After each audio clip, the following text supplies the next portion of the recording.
Sister Wives Season 20 Episode 6 Recap Improbable Brother, Husbands, and Interested Sister Wife. Grab your indoor cowboy hat and pull up a rocking chair, it's time for another episode of Sister Wives. Feel free to share any video requests in the comments. I'll try to make a video about it. Stay connected with the Wives Union for all the latest updates. This episode kicks off at Kody and Robyn's mountain mansion, where Robyn is unboxing crystal glasses to place into one of the 7 china hutches located inside of the Browns' opulent abode. As Robyn continues unwrapping her beloved belongings, Kody barrels into the dining room to let his shy wife know that someone has expressed interest in purchasing some, or maybe all, of the Coyote Pass parcels, despite the land not even being on the market yet. While this conversation is obviously some sort of reenactment, Robyn does her best to feign surprise before reminding viewers that letting go of Coyote Pass is really hard for her, as it means also letting go of everything we had built as a family. Before confirming to Robyn that he's yet to receive an official offer on any of the Coyote Pass parcels, Kody explains that his doll-hoarding better half is having a difficult time letting go of what could have been because she's an exceptional person who feels very deeply. Allegedly, Kody claims that, even though selling the property would help him and Robyn manage the purchase of the mountain mansion they've already begun filling with clutter, it's still a struggle for Robyn to let go. Kody tells Robyn that he plans to speak with Meri and Janelle over a video call about the Coyote Pass deal, claiming he's nearly certain they're going to make an offer on some, or all, of the lot soon. Robyn says that while her former sister wives are concerned that Kody will somehow screw them over in the Coyote Pass deal, she knows that, on a good day, Kody is more than willing to give them what is rightfully theirs. Kody worries that Meri and Janelle will get what they deserve and then ask for more. He says that once his exes get their 25% and are satisfied, he hopes they will just leave him alone. Next we head to Salt Lake City, where Christine and David are doing their best to enjoy a date night together, despite being contractually obligated to spend most of said date discussing a certain frizzy-haired former spouse. Before diving into a producer-fed conversation, Christine notes how much she enjoys monogamy and the simpleness of her and David's life. David agrees before going on to ask Christine how their life compares to life in a plural marriage. Christine reveals to her husband that it's embarrassing to look back at how much her life revolved around Kody, while admitting that, as a plural wife, she was someone who kept score in her marriage. When Kody's other ex-wives are asked about marital scorekeeping, Meri says it's something she believes any human being would do, noting that she did it herself at times. Meanwhile, Janelle says she was always too busy or too exhausted to worry about what Kody was doing, which may very well be the nicest way we've ever heard someone say, "I didn't give a single F***K. Back at dinner, Christine and David talk about the lack of jealousy in their marriage, with both insisting that they're perfectly fine hearing the other talk about their former spouse, Christine with Kody and David with his late wife Margaret. Despite this, David notes that Christine has mistakenly called him Kody before, though Christine says David has slipped and called her Margaret a time or two as well. David goes on to ask Christine how things are going between her and her former sister wives. Christine says things with Janelle are great, however, things with Robyn are basically non-existent, as she feels like she can't trust her ex-husband's only remaining wife. Christine explains that when she was still married to Kody, she would confide in Robyn about certain things regarding her marriage, only for Robyn to then run her mouth to Kody about them. Christine says Kody would get mad about these things, and then she would get in trouble, all for venting to someone she mistakenly believed she could trust. When asked about these claims, Kody maintains that Robyn was always advocating for her fellow sister wives, while Robyn argues that she only took this information to Kody in an effort to help Kody and Christine's relationship, something she now admits she should have stayed out of. Christine adds that Robyn and Meri messed with her, which is why she cut off communication with them. Although Meri, who's asked about the situation by producers, doesn't explain what exactly happened between her and Christine, Christine tells David that Meri knows what she did and that she refuses to have a relationship with Meri, Robyn, or anyone who will do harm to her or the people she loves. Still, Christine says she'd love to have a relationship with Robyn's children one day, assuming Robyn and Kody ever allow the chosen 5 to leave the mountain mansion compound unattended. Christine then mentions the idea of putting together an annual Brown family reunion at some point, which the entire family would be invited to attend. She says she and Janelle would definitely show up, and eventually, maybe everybody would decide to do the same. When asked about this idea, Robyn says there's a lot of toxicity and crap talk in the family, so getting everyone together would probably be a bad idea. Speaking of unsavory ideas, Christine later tells David that she would love if he and Kody could become friends one day, an idea that surprisingly doesn't send David running out of the restaurant.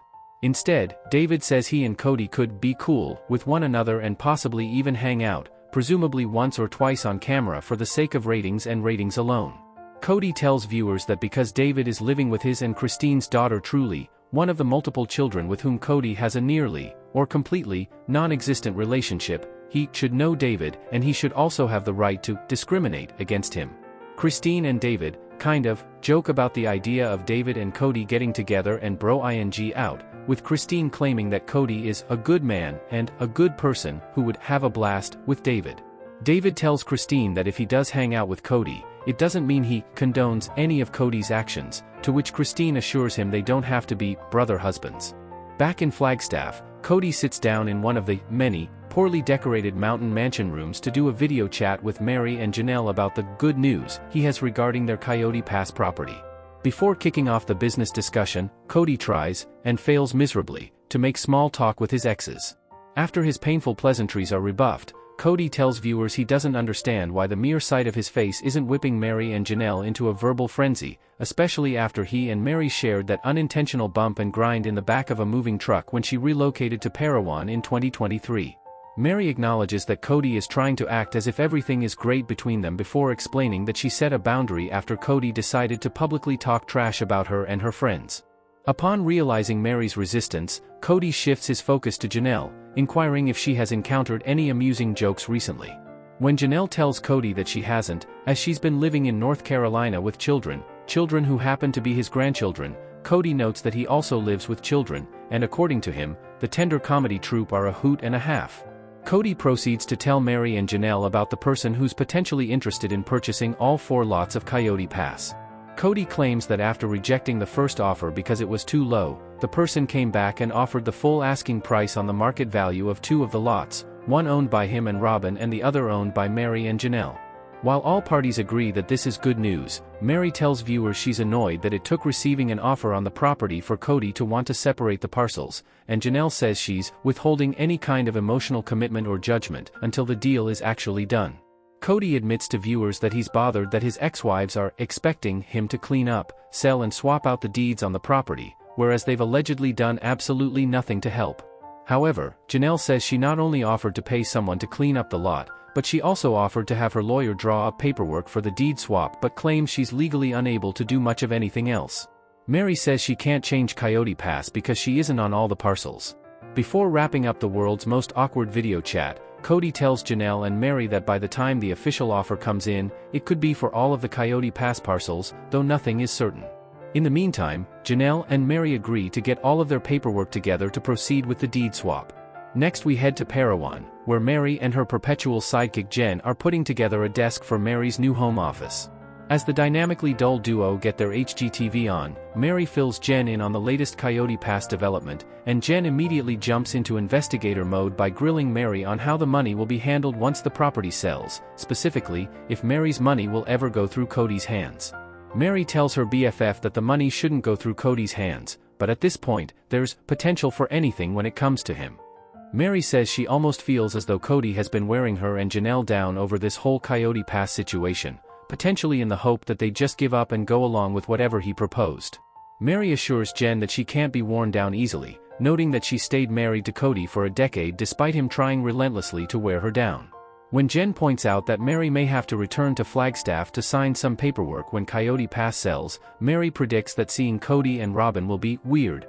Rather than suggesting that Meri get her e-sign on from Parowan, Jen encourages her BFF to lean into the weird by licking Kody's face when he offers her a handshake and then whispering into Robyn's ear, "I still want this." Over in North Carolina, Janelle talks to her daughter Maddie about the Coyote Pass situation and reveals that since the video call from hell, there's been a signed offer submitted on the land, which means she and the others are one step closer to being done with this seemingly cursed property once and for all. Janelle tells Maddie that once all the paperwork is completed and filed, the parcels will be divided evenly, and when sold, the profits will be split equally. Maddie asks her mom if she'll also be receiving any of the money back that she put towards the purchase of Kody and Robyn's first mountain mansion, though Janelle says that at this point, it's not worth arguing over.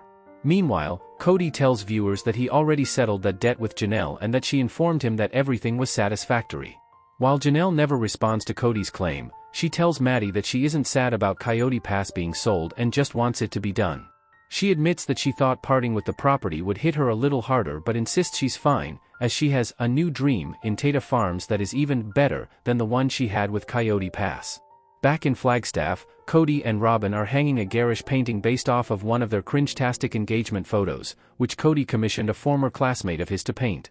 While Kody and Robyn are infamous for filling their homes with all things tawdry, tacky and over the top, this particular piece is a lot, even for them. After forcing viewers to look entirely too long at the portrait of the throuple, which is Kody, Robyn, and Kody's car, Kody busts out with one of his hits from high school choir, unleashing a full assault on our ears as well. Kody and Robyn then discuss how special the painting is to them, even if it makes the shy Robyn a bit uncomfortable. Once the massive cartwork is hung, Kody casually mentions to Robyn that he received another one of those emails from a woman interested in becoming another Mrs. Brown. As Robyn's breath becomes visibly labored, Kody explains that the plural marriage hopeful also reached out to chastise him for no longer having multiple spouses. Thanks, Christine. Robyn tells viewers she finds it very inappropriate that this woman reached out to Kody directly instead of reaching out to her first, as that's evidently the way these things are supposed to go down.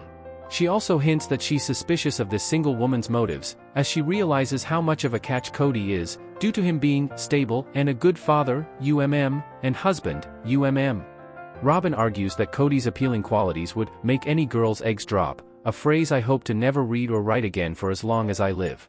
Robyn says these interactions, however improper some may be, make her briefly consider getting back into plural marriage, though she remains on the fence. As for Kody, he claims he's received many letters like this following his trio of divorces, and though he admittedly likes the attention, he's no longer interested in the craziness that is plural marriage. Back in front of the cartwork, Robyn tells Kody that she doesn't think they were really fully embracing plural marriage in the past and that it would have been beautiful if Kody had been able to show love to his wives individually and collectively. Despite seemingly laying Kody's major marriage missteps out on the oversized dining room table that somehow sneaked its way into the new mountain mansion, Robyn assures Kody that she's not pointing out his failures and claims she absolutely knows that the Brown family blow-up was not entirely his fault, but rather everyone's fault. Kody surprisingly takes an iota of responsibility for his part in his marriage crumbling, admitting that he could have done things differently and acted as the leader he believes he is. Due to his past failures, Kody says if another wife were to come along, he fears that he and Robyn would screw that one up, too. Not to mention, they'd also have to pay to have her added to that painting. Feel free to share any video requests in the comments. I'll try to make a video about it. Stay connected with the Wives Union for all the latest updates, spoilers, and deep dive recaps. See you in the next video. Stay safe and healthy, may God keep you safe. Thanks for watching. Don't forget to turn on the notification bell button for daily updates.